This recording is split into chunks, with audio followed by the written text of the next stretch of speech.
네, 이슈엔 시간입니다. 이번 시간에는 이 본격적으로 실적 시즌에 돌입한 우리 시장에 있는 주요 기업들, 이 기업들에 대한 투자 전략을 좀 세워보는 시간을 가져보겠습니다. 유한타증권 박진희 부장 연결되어 있습니다. 안녕하세요. 네, 안녕하세요. 네. 자, 먼저 일단 오늘 아침에 SK하이닉스의 실적이 발표가 됐습니다. 좀 좋지 못한 모습을 보인 것 같은데, SK하이닉스는 오히려 주가는 반대의 움직임을 나타내고 있어요. 그 이유가 무엇인지부터 점검해 주실까요? 네, 일단 SK 하이닉스 실적은 약세를 보였지만 어느 정도 예상치에 거의 근접하는 수준이 아닐까 생각을 하고 있습니다. SK 하이닉스 실적이 상당히 좀 안 좋다라고 계속적으로 얘기가 나와 있었고요. 그로 인해서 주가도 상당히 좀 많이 빠져 있었기 때문에 어느 정도 쇼크가 아닌 상태에서 시장은 지금까지 하락해 있는 주가를 반영한 실적이라고 보고 반응이 좀 나오는 것 같습니다. 상대적으로 좀 더 안 좋게 실적에 나온 종목들이 오늘 더 많이 빠지고 있는 모습 보실 수가 있을 텐데요. 하이닉스 자체만 놓고 본다라면 반도체 업황에 대한 약화에 대한 우려감이 그동안 주가를 좀 강하게 짓눌렀었던 만큼 일단 실적 부담에서는 어느 정도 좀 지금은 좀 벗어나야 되는 주가 수준이 아닐까라고 생각을 하고 있는데요. 단기적으로 워낙 주가가 많이 빠져 있었다라는 점이 실적의 발표에도 크게 주가가 더 되밀리지 않는 가장 큰 원인이지 않을까 생각을 하고 있습니다.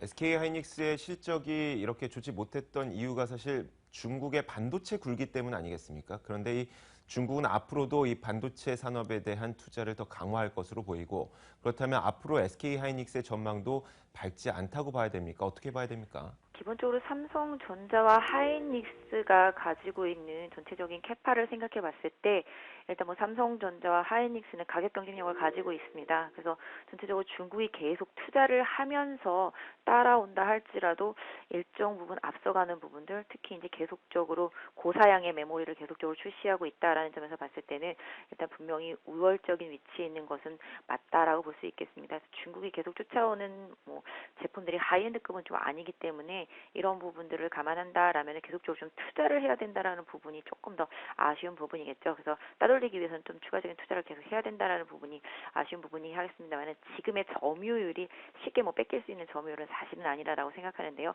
항상 주가라는 자체는 어느 정도 예상할 수 있는 수준의 실적이라면은 더 이상 움직이지 않습니다. 그렇기 때문에 하이닉스하고 삼성전자 같은 경우 반도체 쪽에서 뭔가 서프라이즈한 뭔가를 앞으로 보여줄 수 없다. 특히 이제 삼성전자는 휴대폰이라든지 다른 제품들이 있습니다만은 하이닉스는 반도체 하나로만 되어 있기 때문에 이 부분이 항상 약세 원인으로 작용하게 되는데요. 하이닉스 같은 경우 해외에 중국의 추가적인 투자 이런 부분들이 부담이 될 수는 있겠습니다만은 그럼에도 불구하고 아직까지는 좀 가격 경쟁력은 있다. 그래서 지금 실적이 계속 나오고 있는 것만 보셔도 기대치에는 항상 못 미친다라고 할 수 있겠지만 계속적으로 SK그룹 내에서는 그래도 캐시카우 역할을 계속 해주는 기업이다라는 점은 현재 주가를 어느 정도 좀 받쳐낼 수 있는 부분이 아닌가라고 생각을 하고 있습니다. 네, 이어서 자동차에 관련된 이야기도 확인을 해볼게요. 오늘 오후 2시에 이 현대차가 실적 발표를 예정하고 있습니다.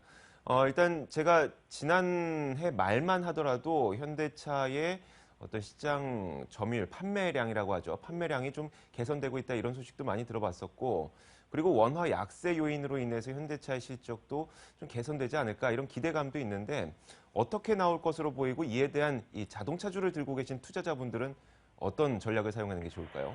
네, 자동차주가 정말 지금 시장에서 못 가는 가장 큰 이유를 정말 사실 알 수가 없을 정도인데요. 외국인들이 시가총액 상위 종목을 중심으로 해서 매도하는 그런 수급적인 부분이 지금 현대차의 가장 큰 약세의 원인이지 않을까 싶습니다. 실제적으로 지금 미국에서도 자동차 쪽은 가장 긍정적인 섹터라고 볼 수 있는 섹터고 지금의 현재 유가로만 봤을 때도 자동차 쪽은 상당히 호황을 달려야 되는 업종인데도 불구하고 오히려 좀 경기 침체 우려감에 좀 떨고 있는 모습이죠. 오히려 지난번에 중국 같은 경우는 이제 공해 그런 이슈 때문에 전기차 이런 쪽이 많이 부각되면서 또 오히려 이런 자동차 쪽 이슈들이 오히려 좀 많이 덜 민감해지는 그런 흐름들을 보였었는데요. 오히려 지금의 유가 상황, 환율 상황 모든 것을 감안했을 때 현대차에게는 좀 기회일 수도 있었던 상황이었는데 주가 자체는 좀 시총 상위 종목이라는 그런 단점을 극복하지 못하고 있는 상태인데요.